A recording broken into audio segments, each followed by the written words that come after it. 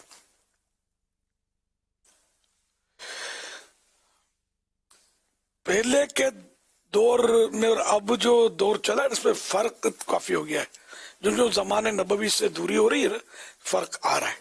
اچھا، اس میں بھی پھر علاقوں میں، شہروں میں، ملکوں میں جہاں جیسا ماحول، تو کہیں کے لوگ جو علماء سے مربوط ہیں رابطے میں، کہیں کے لوگ دور بھاگتے ہیں، ایک تعداد ہے جو دور بھی بھاگتی ہے، اور مصیبتیں پریشانی آتی ہیں تو اس کا مطلب یعنی کہ وہ اس کی لوجک تلاش کرتے ہیں، حکمت تلاش کرتے ہیں، یہ بولتے ہیں یار یہ نہ کرتے تو یوں ہو جاتا، ہوں کرتے تو ہو جاتا، اس طرح کی مطلب یہ زیادہ نوٹ کر رہا ہے۔ نزلہ ہو گیا، تو ٹھنڈا پانی پی لیا تھا نا اس لیے ہو گیا، اور کھٹی چیز کھا لی تھی اس لیے ہو گیا، رات زیادہ جاگا ہوں اس لیے ہو گیا، رات زیادہ نہ جاگتا تو نہ ہوتا، چاول نہ کھاتا تو نہ ہوتا، سمجھے؟ ہم اس طرح کی مطلب میں نے کہا ترکیب ہے، کچھ ہوا تو یہ سارا یوں سوچتے ہیں، حالانکہ حدیث پاک میں تو اللہ عمل کی توفیق دے، یہ ہے کہ کوئی بھی اس طرح کی صورت پیش آئے، پریشانی، تکلیف، تو یہ نہ کہے کہ اگر یوں کرتا، جب لو آتا ہے نا تو شیطان اپنا کام دکھانا شروع کر دیتا ہے۔ تو بہرحال یہ کہ جب یعنی کہ اس طرح کی کوئی صورت پیش آئے تو بندہ یہ کہے قدر اللہ وما شاء فعل، اللہ پاک نے جو مقدر کیا، مقدر کیا میں نے جو چاہا، اللہ پاک نے جو چاہا سو ہوا، اس نے رب نے جو چاہا وہ ہوا۔ ہم مطلب یہ وہ لوجک تلاش کرنے شروع کر دیتے ہیں، تو اس لیے مطلب یہ کہ پہلے کا دور بڑا پاکیزہ مقدس دور، اور جو دوری ہوتی ہے کمزوری بڑھتی ہی چلی جا رہی ہے، تو اب پریشانیوں میں علماء و مشائخ کی طرف رخ میں نے جو نوٹ کیا وہ کم ہے، یا تو بابا جیوں کی طرف جائیں گے جو اہل علم نہیں ہوتے عام طور پر، ان کے دوسرے انداز ہوتے ہیں، یا بہرحال وہ کسی طرح بھی اپنی وہ ترکیب بناتے، لیکن اچھے لوگ بھی پڑھیں تو وہ علماء کے پاس جا کر دعائیں بھی کروائیں گے، مشائخ کے پاس جا کر دعا کی درخواستیں کریں گے، اور ہونا بھی یہی چاہیے کہ سب سے اولیت جو ہے وہ علماء و مشائخ کو دی جائے، کہ کوئی بھی پریشانی مشکل آئے تو بندہ ان سے رجوع کرے اور ان سے دعا کی درخواست کرے، کہ یہ اللہ کے زیادہ قریب ہوتے ہیں، اللہ کی محبت، اللہ پاک کی معرفت، پہچان ہم سے زیادہ ہوتی ہے، ہم لوگ عوام میں ہم اتنا نہیں سمجھتے۔ تو جو اللہ کا جتنا نیک بندہ ہوگا تو اہل علم جو علم ہونا، علم دین ہونا، یہ بہت بڑی نیکی ہے. اور سچی بات ہے کہ عالم جو ہے نا، عالم دین ہو، ہاں تو عالم تو بہت کہلاتے ہیں، عالم دین ہو، دین کا عالم ہو، خوش عقیدہ ہو، عاشق رسول. تو عالم دین کا سونا جو ہے نا، یہ غیر عالم کی عبادت سے بڑھ کر ہے، کہ ایک سونے میں 100 حکمتیں ہوتی ہیں، اور عالم کا 2 رکعت نفل پڑھنا یہ غیر عالم کے سال بھر کی عبادت سے بڑھ کر ہے. اس طرح کے اقوال بزرگوں کے، علماء کے لکھے ہوئے، یہ اہمیت بتانے کے لیے کہ عالم اور غیر عالم میں، جس کو عام طور پہ جاہل بولتے ہیں، میں یہ لفظ تھوڑا ہیوی بہت ہے تو کسی کو چوٹ کرے نہیں، تو جاہل کو بولے کیا جہالت پہ، تو اس کو ذرا جھٹکا لگے گا. تو ہمیں وہ سافٹ الفاظ، یہ مجھے بہت پہلے کسی نے مطلب توجہ دلائی تھی. میں داڑھی منڈا بولتا تھا، تو بڑے اجتماع کی بات ہے، اور پتہ نہیں ککری گراؤنڈ میں جب اجتماع ہوتا تھا تب کی بات ہے، یا کورنگی میں اجتماع، کراچی کا علاقہ کورنگی، تو اس میں ہوتا تھا تب. بڑا ہے پرانا، وہ تھی وہ شخصیت، وہ شیوڈ تھی، لیکن بات اس کی سمجھ میں آئی میرے. اس نے کہا یار آپ داڑھی منڈا کرتے ہو نا یار، یہ خراب لگتا ہے، آپ شیوڈ کہا کریں. مارنا بھی ہے تو گڑ میں لپیٹ کر مارنا ہے، سمجھے؟ بالکل آپ تو بالکل چھری چلا دیتے ہیں 2 داڑھی. تو یہ سب مبلغین کو بھی اس میں سیکھنے کا. تو اب میں لفظ جہالت کا استعمال کم کرتا ہوں، کبھی نکل جائے مجھے بولتا نہیں ہوں، لیکن ہمارے دیگر مبلغین بولتے ہوتے کسی نے پکڑ لیا نا کہ آ گیا جاہل، اپنا عالم ہونا ثابت کر، تو جان چھڑانی مشکل ہو جائے گی. تو اب چونکہ ہمیں نیکی کی دعوت دینی ہے، تبلیغ کرنی ہے مسلمانوں کو، اور رب کی بارگاہ عظمت سے بچھڑے ہوئے مسلمانوں کو اس کے بارگاہ کے قریب کرنا ہے. تو یہ مطلب اس کو چاہے لٹ بدھو یہ کہہ کر ہم کبھی بھی قریب نہیں لا سکتے، بس یہ تو پیدا ہو جائے گی. اس کو پیار سے پمپاڑ کر محبت سے ہی لانا ہوگا. اور یہ طریقہ بھی کوئی غیر شرعی نہیں ہے، اس کی جھوٹی تعریف نہ کرے، لیکن بہرحال اس کو پیار سے محبت سے سمجھائیں گے تو ہی مانے گا. ادعو الی سبیل ربک بالحکمت والموعظۃ الحسنہ، کہ اچھی نصیحت سے، پکی تدبیر سے اور اچھی نصیحت سے اس کو قریب لانا ہے، نہ کہ اس کو پہلے سے بتکا دینا ہے، بھڑکا دینا ہے. تو یہ ضمن مدنی پھول میرے ذہن میں آئے تو میں نے عرض کر دیے. تو علماء کو بھی چاہیے، مشائخ کو بھی چاہیے، مبلغین کو بھی چاہیے، مقررین کو بھی چاہیے کہ جو چاہتے ہیں کہ لوگوں کی اصلاح ہو، ان کو اپنے انداز پر غور کرنا چاہیے. جاریانہ انداز نہیں چلتا، حکیمانہ انداز ہو، مبلغانہ انداز ہو، مصلحانہ انداز ہو، یعنی اصلاح کرنے والا انداز ہو. تو دیکھو یہ لوگ کتنی قریب آتے ہیں. میں جب سے چلا ہوں، مجھے میری عمر آپ کے سامنے کیا کیا ہوتا تھا مجھے پتا ہے، اور الحمدللہ جب سے کچھ انداز میں سمجھ آیا اور کچھ کوشش کی تو آج اللہ کی رحمت سے خدا کی قسم وہ ہو رہا ہے جو انبیلیویبل ہے. دعوت اسلامی جو اتنی ترقی کا، میرے خواب میں مجھے سوچ کا ہی نہیں پڑتا تھا، خواب میں بھی پتا نہیں تھا کہ اتنی ترقی. اور آج یہ ہزاروں طلبہ کرام وہ اختتام بخاری کے لیے جمع ہو گئے ہوں گے. یہ تو ایک شعبہ ہے، ورنہ مبلغین کی تعداد ان سے کئی گنا آپ کو زیادہ ملے گی، عیسائی بھائیوں کی، عیسائی بہنوں کی. لاکھوں لاکھ مسلمان آج دعوت اسلامی سے وابستہ ہیں، اور ہزاروں غیر مسلم دامن اسلام میں آ گئے دعوت اسلامی کے مبلغین کی کوششوں سے. تو سافٹ وے میں ہم عوام ہیں، ہمیں سختی نہیں زیب دے گی. ہم سافٹ وے میں اگر لوگوں کو قریب لائیں گے، نرمی کے ساتھ، حکمت عملی کے ساتھ، پیار محبت دے کر، اللہ کرے گا تو یہ کام مزید بڑھتا چلا جائے گا انشاءاللہ الکریم. صلو علی الحبیب صلی اللہ علیہ محمد. تمہارا علماء اور مشائخ کی بارگاہوں میں حاضر ہو کر دعا کروائی جائے اور ان سے مربوط رہا جائے، رابطے میں رہا جائے ان سے. ان کے جتنی نزدیکی ہوگی قرب ہوگا، ان کی برکتوں سے بھی انشاءاللہ الکریم مشکلیں آسان ہوں گی، پریشانیاں دور ہوں گی. ورنہ علم دین حاصل ہوگا تو قبر و آخرت کی پریشانیوں کا بھی انشاءاللہ وہ دوری کا سامان ملے گا انشاءاللہ الکریم. صلو علی الحبیب صلی اللہ علی محمد. جامعۃ المدینہ فیضان مدینہ فیصل آباد میں دورۃ الحدیث شریف میں اور تخصص فی الفقہ میں بھی پڑھانے کی سعادت حاصل ہوتی ہے. امیر علیہ سنت کی بارگاہ میں سوال یہ عرض کرنا تھا کہ طلبہ کرام درس نظامی سے فراغت کے بعد اپنے اپنے گھروں کو چلے جائیں گے، پھر اس کے بعد مختلف شعبہ جات کے اندر انہیں دینی کام کرنے کا بھی موقع ملے گا اور بعض اپنے دیگر اور کاموں میں بھی مصروف رہیں گے۔ تو اس دوران وہ احادیث کے جو انہوں نے پڑھی ہیں، تفاسیر کی کتابیں پڑھی ہیں، فقہ کی کتابیں پڑھی ہیں، شروحات بھی پڑھتے رہے ہیں تاکہ حدیث سمجھ آئے اور تفسیر کے ذریعے قرآن پاک کو سمجھ سکیں۔ اب یہ تو زمانے طالب علمی میں تھا، تو جانے کے بعد یہ اسے کیسے یاد رکھ سکیں گے؟ یعنی ہم کیسے اپنے وجود کے اوپر اپلائی کریں، کیسے عملی دنیا میں قدم رکھیں، اور یہ بھی سوچیں کہ بھئی ہمیں احادیث یاد رہیں اور ہم اس پر عمل بھی کرتے رہیں، اسی طرح قرآن پاک کے ساتھ ہمارا ایک مضبوط تعلق رہے اور پھر ہم اس پر عمل بھی کرتے رہیں۔ تو یہ کیسے ممکن ہوگا؟ آپ ہماری اصلاح فرمائیں۔ ماشاء اللہ الکریم، قرآن و حدیث اب جنہوں نے طلباء کرام ہیں دورۃ الحدیث جنہوں نے کمپلیٹ کیا یا تکمیل کے مراحل میں ہیں، یا جو صاحبان جو طلباء کرام پڑھ چکے ہیں،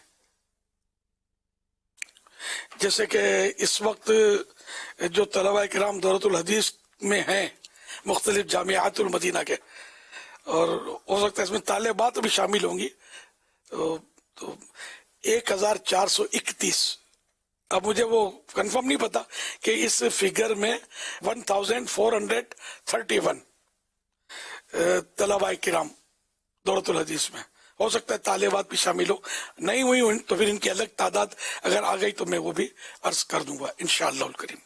تو یہ بہت بڑا فگر ہے، اس کو معمولی فگر نہ سمجھیں۔ کسی بھی ادارے میں ہو سکتا ہے کہ اتنا بڑا فگر نہ ہو دورۃ الحدیث شریف کا، کیونکہ دینی تعلیم میں رجحان لوگوں کا کم ہے، کالج یونیورسٹی اور وہ اپنی جگہ پر وہ نظام بنے ہوئے ہیں، لیکن دین کی طرف آنے والوں کا اتنی بھاری تعداد میں، اور پھر یہ کہ یہ تو دورۃ الحدیث شریف تک پہنچے، لیکن دیگر طلباء کرام جو ہے ان کی تعداد تو ان سے کئی گنا زیادہ ہے الحمدللہ۔ تو اللہ پاک کی رحمت سے دعوت اسلامی اس طرح آگے بڑھتی چلی جا رہی ہے، اور اس میں ایک پیغام آیا کہ یہ صرف طلباء کرام کی تعداد ہے، طالبات اس میں شامل نہیں، یعنی کہ گرلز جو ہیں جو درس نظامی کر رہی ہیں وہ اس میں شامل نہیں ہیں فگر میں۔ تو اب یہ کہ قرآن و حدیث پڑھ کر اس کو اصل ایک تو یاد رکھنا، یہ ایک ہے مطلب کام ہے۔ یہ تو قرآن کریم کی تلاوت کی، کسی نے حفظ کیا تو حفظ کر کے پھر ہمیشہ پڑھتے رہنا ہے، ورنہ پھر یہ کہ یہ حفظ بلانے میں جلدی کرتا ہے، بہت جلدی یہ بلا دیا جاتا ہے اگر اس کو یاد کرنے کی کوشش نہ کی جائے تو روزانہ تلاوت کا ایک اپنا وہ کر لیں، ایک منزل پڑھے تو کیا بات ہے، بعض خوش نصیب پڑھتے ہوتے ہیں ایک منزل کی بھی اطلاعات ہیں، اور ورنہ کچھ نہیں تو ایک بارہ تو روز کا پڑھے، ورنہ آج کل حافظ صاحبان جو ہے نا ایک تعداد آپ کو ملے گی ٹینشن کا شکار ہوں گے، مصلح سنانا ہے، دعائیں کروا رہے ہوتے ہیں، تو دعائیں کروا کے حافظ بھی بن جاتے ہیں آپ، کیوں مدرسۃ المدینہ کسی مدرسے میں گئے اور استاد کی خدمات دی تو ہمارا دعا تو ہو لیکن دوا بھی ہو نا، سارا سال پڑھتے رہیں گے تو یاد رہے گا نا۔ مفتی دعوت اسلامی حاجی محمد فاروق رحمت اللہ علیہ، ان کے بارے میں ان کے کسی ساتھی نے بتایا تھا کہ ان کو ہم آیت پوچھیں، بلکہ ترجمہ کنزُ ایمان پوچھے نا کہ اس کی آیت چاہیے تو یہ فوراً بتا دیتے تھے، کہیں سے بھی آیت پوچھے تو بتا دیتے تھے۔ تو ان کو پوچھا کہ یہ کیا آپ کو اتنا حفظ پکا کیسے رہ گیا؟ تو انہوں نے کہا میں الحمدللہ روز ایک منزل کی تلاوت کرتا ہوں۔ تو ایک منزل کی تلاوت جو ہے نا یہ کہنا آسان ہے، تو یہ بولتے نہیں تھے زیادہ، جو تو قریب سے دیکھا نا، یہ ہماری طرف پنچایتوں میں نہیں پڑھتے تھے کہ ادھر بم پھٹ گیا، ادھر گولی چل گئی، اور الیکشن میں یہ ہو رہا ہے، سلیکشن میں وہ ہو رہا ہے، اور ادھر دھاندلی چل رہی ہے. ان دھاندلیوں میں وہ نہیں تھے، یہ وہ جو خاموش رہتے تھے، خاموش رہتے تھے. اب جو خاموش رہتا ہے اس کو وقت بہت ملتا ہے عبادت کا، درود شریف کا، ذکر و اذکار کا، تلاوت قرآن کا. تو یہ ایسے تھے، سمجھے. کاش میرے تمام مدنی بیٹوں کو اور مجھ سمیت مفتی دعوت اسلامی کا فیض مل جائے کہ ہم بول بول بول بول کر اپنا اتنا سارا وقت فضول بول کر، اچھا بولنا تو اچھا ہی ہے، فضول بول کر اتنا وقت ضائع کر رہے ہوتے ہیں. اتنی پنچایتوں میں پڑھتے ہیں، اتنی پنچایتوں میں پڑھتے ہیں، یہ خدا کی پناہ. تو یہ کہ کرنے والے کام کرو، کرنے والے کام کرو، نہ کرنے والے کاموں میں پڑ جاؤ گے. تو یہ ایسا ہی ہے، نہ کرنے والے کاموں میں ہماری بھاری تعداد اس میں پڑی ہوئی. اب یہ واٹس ایپ، سوشل میڈیا، اور جس نے دیکھا یہ سارے مطلب کوئی مفتی بنا ہوا ہے، کوئی آدھا مفتی بن گیا ہے، اور مطلب طلباء کرام ادھر سے نظامی کر کے سمجھتے ہم کو سب کچھ آ گیا. اب یہ سوالات کے جوابات دینا اور اپنے پیج پر بیانات، مطلب نہیں نہ یار، مطلب نہیں کریں، ایسا نہ کریں. مطلب یہ کہ نہیں، ایسا نہ ہو کہ آپ غلط مسئلہ بول دیں اور آپ کے لیے گناہ جاریہ کی کوئی صورت نہ بن جائے. اپنے استادوں سے، مفتیان کرام سے بالکل، یعنی ان سے مربوط رہ کر ہی آپ نے جو کرنا ہوتا ہے وہ کرنا چاہیے. ہر ایک کا بس کا روگ نہیں کہ دینی سوالات کے جوابات دے اور ہر ٹاپک پر وہ بولتا چلا جائے اور اپنی مطلب ہے کہ وہ عقل اور اٹکل سے مطلب یہ سمجھے کہ میں امت کی رہنمائی کر رہا ہوں، حالانکہ یہ تو وہ ہے کہ جو خود بھی ڈوبا ہے، دوسروں کو بھی ڈبو رہا ہے. خالی درس نظامی کر لینے سے کوئی عالم علامہ بن جانا ضروری تھوڑی ہے. اعلیٰ حضرت رحمۃ اللہ علیہ فرماتے ہیں سند کوئی چیز نہیں، علم ہونا چاہیے. تو علم سے صحابہ کرام کے پاس کون سی ظاہری سند تھی؟ تو علم ہو، تو علم سے عالم بنتا ہے. تو بہرحال بہت سمجھنا ہے. بات سمجھتے ہیں کہ ہم کو عربی آ جائے گی نا تو ہم قرآن و حدیث سمجھنا شروع کر دیں گے. یہ بعض لوگ ذہن بھی دیتے ہیں، میں سمجھانا شروع کیا ہوا ہے. نہیں، عربی آنے سے اگر قرآن و حدیث سمجھ میں آ جاتے ہیں نا تو اتنی تفسیریں اور حدیث کی شروعات نہ لکھی جاتی کہ بھائی ان کو عربی سکھاؤ، اور کیمپین چلا دیتے کہ عربی سیکھو. اور پھر عرب کے عربیوں کو پھر وہ تفسیریں پوچھتے لوگ اور شروعات پوچھتے حدیثوں کی، عربی آتی ہے نا ان کو. تو عربی شریف لینگویج ہے، بے شک سب سے افضل لینگویج ہے. جنتیوں کی زبان عربی ہے، میرے مصطفیٰ کریم کی زبان عربی ہے صلی اللہ علیہ وسلم. سیکھنی چاہیے، بالکل سیکھنی چاہیے. لیکن جو سیکھ لے بھلے ماہر ہو یا عربی کا، لیکن وہ تفسیر اور حدیث کی شرح نہیں کر سکتا. اس کے اپنے شرائط ہیں، جب تک ان شرائط پر یہ پورا نہیں اترے گا نہیں کر سکتا. ہر عالم بھی شروحات نہیں کر سکتا. شرح تفسیر یہ ایک الگ سے فن ہے، اس کے لیے عالم ہونا تو ضروری ہے، لیکن یہ مزید آگے اس کے یہ فنون ہے کہ جو ان کو معلوم ہو تو یہ کریں گے. یہ آپ سب مطلب مہربانی کر کے اگر خوش فہمی میں ہو نا کہ اب مجھے عربی تو آتی ہے، میں عربی ٹاکنگ بھی کرتا ہوں، میں عربی لینگویج سیکھی ہے میں نے، بلکہ میں ٹیچنگ کرتا ہوں عربی کی. نہیں، آپ کو ایک حدیث کی شرح کی شریعت اجازت نہیں دے گی، بلکہ اگر اٹکل سے شرح کی کسی نے یا تفسیر کی اور وہ درست بھی ہوئی تب بھی حرام ہے اس کے لیے کہ اسلام کی لگام ہر ایک کے ہاتھ میں نہیں آئے گی. ہر ایک کو مطلب یہ کہ اس کی اجازت نہیں ملتی. اور جو اہل علم ہے اور جو میری اس بات کی گہرائی کو سمجھتے ہیں وہ بالکل سمجھیں گے انشاءاللہ. اور کبھی ایسی کوششیں کی بھی تو اب اس سے باز رہیں گے. ہم نے اپنی جیسے کہ اب ماشاءاللہ ہمارے حاجی عرفان مدنی، مفتی عرفان مدنی صاحب نے جو مطلب فرمایا کیسے یاد رہے کیا کرے، تو میں تو آپ کو مشورہ دوں گا کہ آپ تفسیر جنان جو ہے نا اس کو گھول کے پی جائیں. میں یہ نہیں کہوں گا کہ آپ مفسر بن جائیں گے، لیکن آپ کو بہت ساری تفسیر انشاءاللہ سمجھ میں آئے گی. تو اس طرح مطلب ہمارے علماء نے جو لکھا ہے نا، ہم اس کو تفسیر جنان اگر نہیں پڑھی مہربانی کر کے آج سے نیت کر لیں. جتنی طلباء کرام دورۃ الحدیث والے اس وقت مجھے سن رہے ہیں یا طالبات سن رہی ہیں کہ تفسیر جنان 10 جلدیں ہیں، مجھے یہ پڑھنی ہے، اور یہ پڑھنا ہے اور پڑھنا ہے. پہلے کوئی بھی آپ اس کا حصہ جز آپ مختص کر لیں کہ میں اتنا روز کا پڑھوں گا. اللہ کرے گا تو آپ